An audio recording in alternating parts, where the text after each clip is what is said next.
সরকার একটা বার্তা দিল যে এই সরকারের যারা পৃষ্ঠপোষকতায় আছে সন্ত্রাসী বাহিনী, ছাত্রদল, যুবদলের নামে, তারা চাইলে যে কাউকে দিনে দুপুরে আক্রমণ করতে পারে, মেরে ফেলতে পারে, চোখ উপড়িয়ে নিতে পারে এবং তার কোনো বিচার এই দেশে হয় না।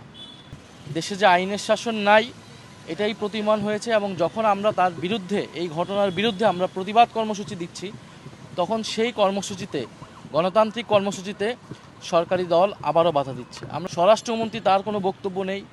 প্রধানমন্ত্রী তিনি স্কুলের বাচ্চাদের তার অফিসে ডেকে এনে ছবি তুলছে, সেলফি তুলতেছে।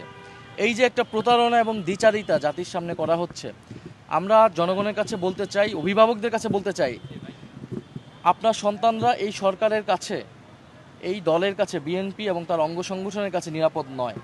আজকে আলিফের চোখ গিয়েছে, কালকে আপনার সন্তানেরও চোখ যেতে পারে। কারণ এই সন্ত্রাসী বাহিনীকে যদি প্রতিরোধ করা না যায়, তারা পুলিশ মানে না, তারা বিচার মানে না, কোনো কিছুই তারা মানে না, ফলে আপনার সন্তানেরও চোখ, আপনার সন্তান এই সরকারের কাছে, এই সরকারি বাহিনীর কাছে নিরাপদ নয়।